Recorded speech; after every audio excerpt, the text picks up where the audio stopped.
میرے واجب الاحترام قابل تکریم معزز دوستوں، بزرگوں اور نوجوان ساتھیوں، آج کی اس نشست کے اندر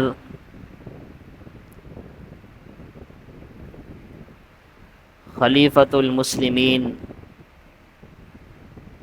خلیفہ دوم، سسر رسول حضرت علی المرتضی رضی اللہ تعالی عنہ کے داماد، فاتح قیصر و قسرا، فاتح بیت المقدس، سیدنا حضرت فاروق اعظم رضی اللہ تعالی عنہ کے حوالے سے چند ایک باتیں آپ کے سامنے ذکر کروں گا کہ یکم محرم الحرام کے دن حضرت فاروق اعظم رضی اللہ تعالی عنہ کی شہادت واقع ہوئی۔ اور کون سیدنا فاروق اعظم رضی اللہ تعالی عنہ؟ وہ جلیل القدر صحابی، وہ جلیل القدر شخصیت، وہ جلیل القدر ایک مرد قلندر تھے کہ جن کے آنے سے اسلام کو عزت ملی، جن کے آنے سے اسلام کو شان و شوکت اس کی بڑھی، جس کے اسلام میں داخل ہونے کے بعد مسلمان علی الاعلان عبادت کرنے لگے، جس کے اسلام میں داخل ہونے کے بعد نماز بیت اللہ کے اندر ہونے لگی، جن کے اسلام میں داخل ہونے کے بعد پہلی مرتبہ اذان حضرت بلال حبشی نے بیت اللہ کے اندر جا کر دی، جن کے اسلام میں داخل ہونے کے بعد اللہ کے رسول صلی اللہ علیہ وسلم کو بے حد خوشی اور مسرت ہوئی، جن کے اسلام میں داخل ہونے کے بعد مسلمانوں کے اندر ایک شوق اور ذوق اور اسی طریقے سے ولولہ اور جذبہ اٹھنے لگا۔ ایک مسلمانوں کو یوں لگا کہ اسلام کا بول بالا ہو چکا، مسلمان خوشی کے مارے بڑے ہی اللہ کے ہاں سربہ سجود شکریہ کی صورت میں ادا کر رہے تھے۔ اللہ کے رسول صلی اللہ علیہ وسلم نے جب دیکھا اسلام کے لیے فاروق اعظم دار ارقم کی طرف آ رہے ہیں تو اللہ کے رسول نے صحابہ سے کہا کہ میرے یارو، لگتا ہے کہ رات کو غلاف کعبہ پکڑ کر جو میں نے اللہ کے ہاں دعا مانگی تھی اللہ نے اس کو قبول کر لیا ہے، کہ کل غلاف کعبہ پکڑ کے میں اللہ کے سامنے یہ درمندانہ اپیل کر رہا تھا، ربا آپ کے اسلام کو عزت کی ضرورت ہے، اور اس اسلام کو عزت اگر مل سکتی ہے تو ان قریش کے اندر دو قسم کے افراد ایسے ہیں، ان کے اندر اتنی طاقت ہے، عزت ہے، آپ نے دی ہوئی ہے، اور ان کے روب اور دبدبے کی بنا پر آپ کے اسلام کو بہت زیادہ چار چاند لگ سکتے ہیں۔ تو اس لیے اللہ تبارک و تعالیٰ کے حبیب صلی اللہ علیہ وسلم نے ان دونوں شخصیات کا نام لے کر دعا اللہ سے مانگی۔ اللہ سے یہ دعا مانگتے ہیں غلاف کعبہ پکڑ کر، اللہم اعز الاسلام بعمر بن الخطاب او عمر بن حشام، کہ اے اللہ اسلام کو عزت سے نواز دے، یا تو اسلام میں عمر ابن خطاب کو داخل کر دے، یا تو اسلام کے اندر عمر ابن حشام یعنی ابو جہل کو داخل کر دے۔ یہ دونوں شخصیات مشہور تھی قریش کے اندر، کفار کے اندر۔ تو اللہ رب العالمین سے یہ دعا حضرت محمد عربی صلی اللہ علیہ وسلم غلاف کعبہ پکڑ کر مانگ رہے۔ جب غلاف کعبہ پکڑ کر یہ دعا مانگ رہے تو صبح کا وقت جب ہوتا ہے تو اس وقت دیکھتے ہیں کہ حضرت عمر ابن خطاب، وہ سارا واقعہ ہے جو واقعہ صاحب کو سنانے کا وقت نہیں ہے، کہ آپ علیہ الصلوۃ والسلام کے دربار میں آتے ہیں اور کہتے ہیں کہ مجھے کلمہ پڑھاؤ۔ فاروق اعظم کو جب صحابہ دیکھتے ہیں، حضرت ابو بکر صدیق اور دیگر صحابہ، تو آپ علیہ الصلوۃ والسلام اندر تشریف فرماتے دار ارقم کے اندر، کہنے لگے اللہ کے رسول عمر آ رہا ہے، اور عمر بھی لگتا ہے کہ ان کے ارادے درست نہیں ہیں۔ اللہ کے رسول نے کہا کہ وہ کیسے؟ کہا اس کے ہاتھ میں تلوار ہے، اور تلوار بھی نیام سے نکلی ہوئی ہے، لگتا ہے کہ نعوذ باللہ قتل کے در پہ آ رہا ہے۔ اللہ کے رسول نے فرمایا یہ عمر آ رہا ہے تو اس کو آنے دو، اس کو روکو مت، لگتا ہے کہ اللہ کریم نے میری دعا کو قبول کر لیا ہے، اس لیے یہ یہاں پر آ رہا ہے، لہذا اسلام کی شان و شوکت کے لیے آ رہا ہے۔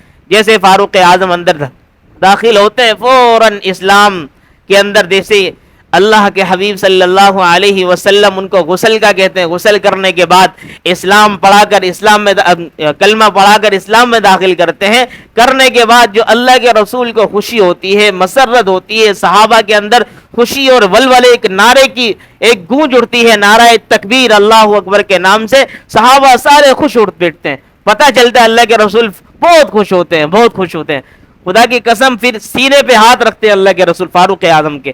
رکھنے کے بعد آپ علیہ الصلوۃ والسلام دعا دیتے ہیں کہ عمر, اللہ رب العالمین نے تیرے زبان کے اوپر بھی اور تیرے دل کے اوپر بھی حق کو جاری فرما دیا ہے, اللہ تجھ سے بہت زیادہ کام لے. یوں اللہ کے رسول علیہ الصلوۃ والسلام کو دعا دیتے ہیں. حضرت فاروق اعظم رضی اللہ تعالی عنہ جب اسلام میں داخل ہوئے تو یہ کیفیت ہے. جب اسلام میں داخل ہونے کے بعد کتنے فتوحات حضرت فاروق اعظم رضی اللہ تعالی عنہ کے زمانے کے اندر ہوئی ہے, ان کے دور خلافت میں ہوئی ہیں. مصر کو فتح کیا, ایران کو فتح کیا, بیت المقدس کو فتح کیا. یہ حضرت فاروق اعظم کے دور خلافت میں ہو رہا ہے. اور یہ تمام تر جتنے بھی آج ہمیں یہ محکمے نظر آ رہے ہیں, یہ فاروق اعظم رضی اللہ تعالی عنہ کی بدولت ہے. یہ پولیس کا محکمہ حضرت فاروق اعظم نے بنایا, فوج کا محکمہ فاروق اعظم نے بنائے, چھاؤنیاں جگہ جگہ چوکیاں فاروق اعظم نے ان کو فرمایا کہ ان کو سامنے سب کے سامنے رکھ کر ترتیب بنائی. فاروق اعظم رضی اللہ تعالی عنہ نے یہ سارے کے ساری, جیسے گاؤں دیہات کے اندر یہ زمینیں ہوتی ہیں ان کی پٹواری ہوا کرتے ہیں, ان کو تقسیم کرنے والے, ان کا یہ بندوبست فاروق اعظم نے کیا. فاروق اعظم نے ڈاکیے کا بندوبست کیا. یہ تمام تر جو ڈاک خانے آج بنے ہوئے, ڈاکیا پہلے زمانے کے اندر ہوا کرتے تھے, سارے کے سارے خطوط آئے کرتے تھے, فاروق اعظم نے ترتیب بنائی ہے. اتنی چیزیں انہوں نے نئی ایجاد فرمائی, فرمایا کہ مسلمانوں کے لیے, رفاع عامہ کے لیے, ان کے فائدے کے لیے, مسلمانوں کے لیے اتنی زیادہ خیر خواہی کا اندر جذبہ رکھتے جس کی کوئی انتہا نہیں ہے. فاروق اعظم رضی اللہ تعالی عنہ کو دنیا جانتی ہے عدل و انصاف کے اعتبار سے, کہ عدل ان کا بہت زیادہ مشہور تھا, انصاف بہت زیادہ مشہور تھا, عدل و انصاف کے پیکر تھے. خدا کی قسم اتنے عدل و انصاف کے پیکر تھے. ایک چھوٹا سا واقعہ, ہمارے پاس تو بالکل بھی ٹائم نہیں ہوتا, 20 منٹ اس میں کیا آدمی کسی کے سامنے بات کرے. حضرت فاروق اعظم رضی اللہ تعالیٰ عنہ کو ایک چھوٹا سا واقعہ آپ کے سامنے رکھتا ہوں. امیر المؤمنین ہے, خلیفۃ المسلمین ہے, وقت کے حاکم ہیں. ایک مرتبہ مسجد نبوی کے راستے کے اندر حضرت عباس رضی اللہ تعالی عنہ, جو آپ صلی اللہ علیہ وسلم کے چچا تھے, ان کا گھر تھا. ان کا گھر کے اوپر پرنالا لگا ہوا تھا. پرنالا سمجھتے ہیں نا بھائی, پرنالا جس سے بارش کا یا اسی طریقے سے جو پانی چھت کا ہوتا ہے وہ نیچے گرا کرتا ہے, اور راستے میں لگا ہوا تھا مسجد نبوی کے راستے کے اندر. تو وہاں پر کوئی جانور ذبح کر دیا چھت کے اوپر. تو جب اس چھت کے اوپر جانور کو ذبح کیا گیا, ذبح کرنے کے بعد پانی بہایا گیا تو وہ خون کی صورت میں نیچے گرنے لگا. تو حضرت فاروق اعظم رضی اللہ تعالی عنہ وہاں سے ان کا گزر ہوا تو دیکھا کہ پانی کے ساتھ ساتھ خون بھی ٹپک رہا ہے. اور یہ کس کا گھر ہے؟ کہا عباس کا گھر ہے. کہ عباس کہاں ہے؟ کہا سفر پر ہے. کہ اچھا سفر پر. تو فاروق اعظم رضی اللہ تعالی عنہ خود ہی اس گھر کے اوپر چڑھے, اس پرنالے کو وہاں سے ہٹایا, ہٹانے کے بعد دوسری طرف لگا دیا. کچھ دنوں کے بعد حضرت عباس سفر سے آگے آ کے مقدمہ درج کر دیا حضرت فاروق اعظم کے خلاف. اس وقت کے جو قاضی القضات حضرت ابی بن کعب تھے, ان کے سامنے یہ پورا مقدمہ رکھ دیا گیا. ایسے بھائی فاروق اعظم امیر المؤمنین ضرور ہیں, حاکم وقت ضرور ہیں, لیکن انہوں نے میری اجازت کے بغیر میرے پرنالے کے اوپر ہاتھ کیوں رکھا, رکھنے کے بعد اس کو ہٹایا کیوں, ہٹانے بعد کہیں اور لگایا کیوں, مجھ سے اجازت طلب کیوں نہیں کی, میرے گھر کے اندر بغیر اجازت کے کیوں مداخلت کی. یہ مقدمہ درج کر دیا حضرت ابی بن کعب کے پاس. ابی بن کعب رضی اللہ تعالی عنہ نے امیر المؤمنین حضرت فاروق اعظم کو طلب کیا. حضرت فاروق اعظم بھی چلے گئے, حضرت عباس بھی چلے گئے. پوچھا کہ عمر اسی طرح ہے, آپ نے یہ کیا ہے؟ کہا بالکل میں نے اسی طرح کیا قاضی صاحب. کہا کہ آپ نے کیوں بغیر اجازت کیا؟ کہا کہ ایسے سے لوگوں کو نقصان ہو رہا تھا, لوگوں کے کپڑے خراب ہوتے تھے, لوگوں کے فائدے کے لیے میں نے یہ سوچا ہے. کہا کہ ٹھیک ہے آپ نے فائدے کے لیے سوچا ہے, لیکن بغیر اجازت کے آپ نے اس کو نکالا ہے. تو حضرت عباس نے یہ سارا ان کے سامنے سنا, اور فاروق اعظم کی بات بھی سنی, حضرت عباس کی بھی بات سنی. حضرت ابی بن کعب نے قاضی صاحب نے کہا کہ بھائی آپ کو نکالنے کی اجازت نہیں تھی, آپ بتاؤ عباس اب کیا سزا ان کی منتخب کرنی چاہیے. میں سزا بتاتا ہوں, اگر عباس اس بات پر ایگری ہوتے ہیں, راضی ہوتے ہیں, تو وہ متعین کر دیں گے اور آپ اس پہ راضی عمر ابن خطاب؟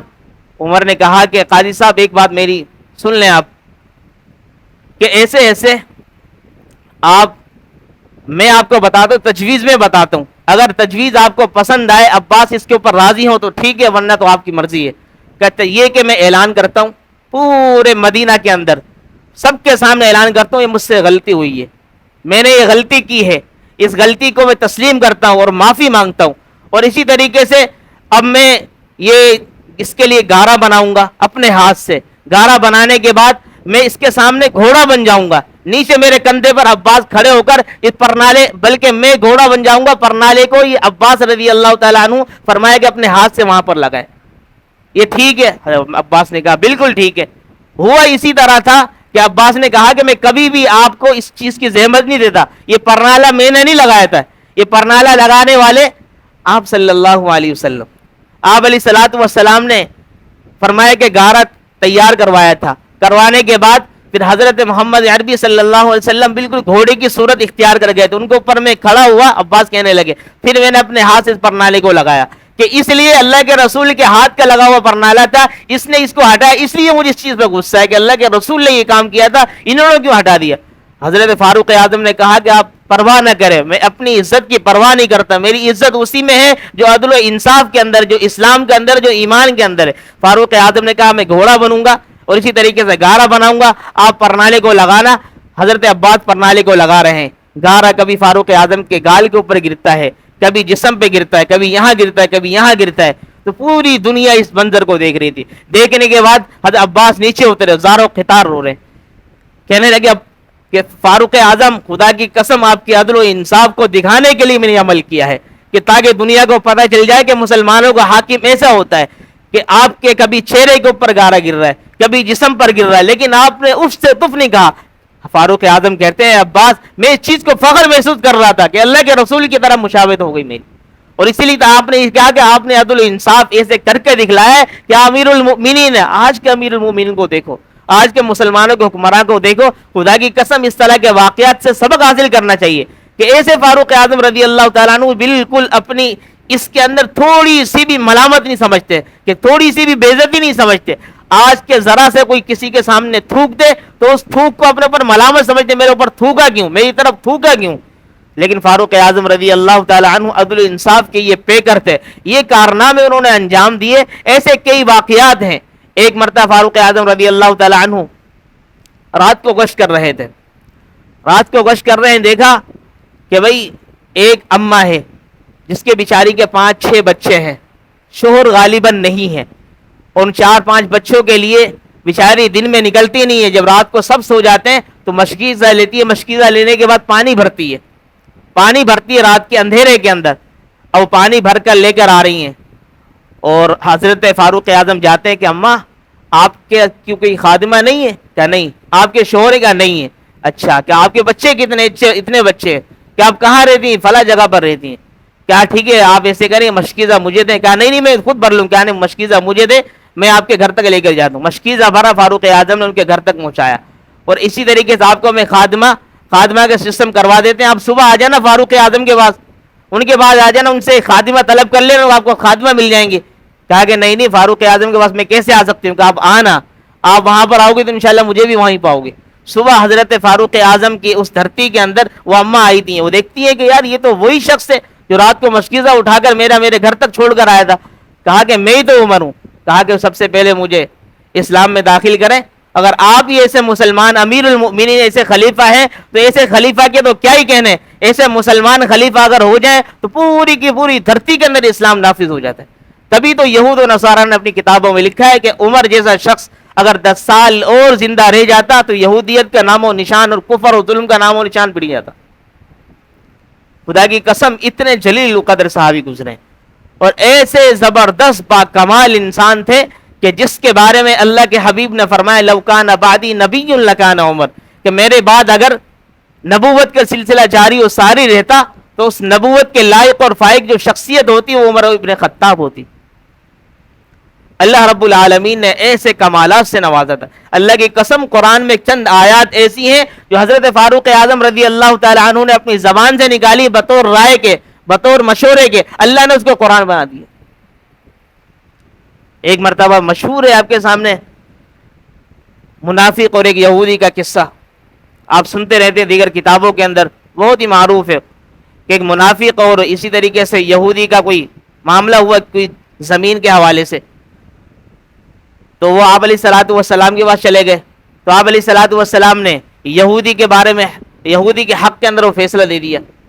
تو پھر منافق جو تھا، جو بظاہر مسلمان تھا لیکن اندر نفاق رکھتا تھا، اپنے دل کے اندر منافقت رکھتا تھا، اس نے کہا یہودی سے کہ بھی حضرت عمر ابن خطاب کے پاس چلتے ہیں، ان سے ہم اپنا مقدمہ ان کے سامنے رکھتے ہیں، فیصلہ ان سے کرواتے ہیں. یہودی نے کہا چلے ٹھیک ہے چلتے ہیں. منافق ہوشیاری کرنے لگا کہ حضرت فاروق اعظم تو ویسے ہی یہود و نصارہ کے مخالف ہے، لہٰذا ان کی مخالفت پہ ان کا فیصلہ دیں گے، میرے حق میں دیں گے. وہ یہ سمجھتے ہوئے چلے گیا وہاں پر. تو پھر منافق کہنے لگا کہ عمر ہم آپ کے پاس فیصلہ کروانے کے لیے آئے اور ایسے میں پکا مسلمان ہوں، 5 وقت کی نماز بھی پڑھتا ہوں، کیا مسئلہ بتاؤ ہے کیا میں قرآن کی تلاوت بھی کرتا ہوں، کیا مسئلہ ہے کیا یہ بتاؤ. منافق جو ہوتا ہے نا وہ ساری چیزیں بیان کرنے لگ جاتا ہے زبان سے، کیونکہ اندر تو ہوتا کچھ ہے نہیں، وہ ساری کی ساری ظاہری طور پہ کر رہا ہوتا ہے. کہا کہ مسئلہ بتاؤ کیا ہم دونوں کا مقدمہ ہے زمین کا، اور ایسے ایسے یہ یہودی میں پکا مسلمان ہوں. اچھا. تو یہودی کہنے لگے عمر ابن خطاب میری چھوٹی سی بات سن لیں، گزارش یہ ہے کہ پہلے ہم آپ علیہ الصلوۃ والسلام کے پاس گئے تھے فیصلہ لے کر، یہ اپنا مقدمہ لے کر، انہوں نے فیصلہ میرے حق میں کیا ہے، اب یہ میرے مجھے آپ کے پاس لے کر آ گئے، کہنے لگے کہ ہم عمر ابن خطاب سے اپنا فیصلہ کرواتے ہیں. کہا منافق سے پوچھا حضرت عمر ابن خطاب نے کہ واقعہ اسی طرح ہے؟ کہا بالکل اسی طرح ہے. عمر ابن خطاب نے کہا کہ بھئی تم اس اللہ کے رسول کے فیصلے کو نہیں مانتے؟ کہا میں نے کہا آپ سے کروا لیں. منافق کہنے لگا. کہا ایک منٹ رکو، اندر کمرے میں کمرے سے اپنی تلوار نکال کر لائے، نیام سے نکالنے کے بعد اس منافق کے گردن کو اڑا دیا. کہا کہ جو آپ علیہ الصلوۃ والسلام کے فیصلے کو نہ مانے تو فاروق کی تلوار اس کا فیصلہ یوں کرتی ہے. اڑا دیا. اڑانے کے بعد کوہرام مچ گیا مدینہ کے اندر. وہ سارے کے سارے منافقین اللہ کے رسول صلی اللہ علیہ وسلم اور مسلمانوں کے خلاف چڑھ آئے. آپ علیہ الصلوۃ والسلام کے پاس آنے لگے، کہنے لگے کہ یہ اب دیکھتے ہیں کہ محمد عربی صلی اللہ علیہ وسلم بڑا عدل اور انصاف والا معاملہ کرتے ہیں، اب دیکھتے ہیں اپنے اس ساتھی کو مارتے یا نہیں مارتے، قصاصاً خون کا بدلہ خون کرتے یا نہیں کرتے. جب یہ واقعہ دیکھا تو آپ علیہ الصلوۃ والسلام پریشان، صحابہ دیگر پریشان کہ یہ عمر نے کیا کر دیا. تو آپ علیہ الصلوۃ والسلام کے پاس فاروق اعظم آئے کہ اللہ کے رسول پریشان کیوں ہیں، کہ یہ منافقین چڑھ آئی ہیں، مجھے اس طرح کی باتیں کر رہے ہیں، آپ نے اس طرح کیا؟ کہ ہاں اللہ کے رسول میں نے کیا ہے. آپ پریشان کیوں ہو رہے ہیں؟ کہ جو آپ کے فیصلے کو نہ مانے مسلمان نہیں ہو سکتا. آپ کے فیصلے کو جو نہ مانے، تیرے رب کی قسم ہے محمد، وہ مسلمان نہیں ہو سکتا. جو آپ کے فیصلے کو نہ مانے آپ کی گستاخی کر رہا ہے، اور گستاخ کے سر کو تو قلم کرنا یہ واجب ہے. یہ الفاظ حضرت فاروق اعظم کہہ رہے تھے. اللہ نے فوراً حضور علیہ الصلوۃ والسلام پر وحی کا نزول فرما دیے، فلا وربک لا یؤمنون حتی یحکموک فیما شجر بینہم، کہ محمد تیرے رب کی قسم ہے جو آپ کے فیصلے کو نہ مانے اپنے اس مقدمے کے اندر وہ مومن نہیں ہو سکتا. تو فوراً اللہ کے رسول کی پریشانی ختم. اللہ کے رسول منافقین کے سامنے پورا مقدمہ رکھ دیا، سارا واجرہ رکھ دیا کہ یہ اللہ کی طرف سے وہی آ چکی ہے، اب تو کچھ بھی نہیں ہو سکتا. عمر بالکل حق پر ہے.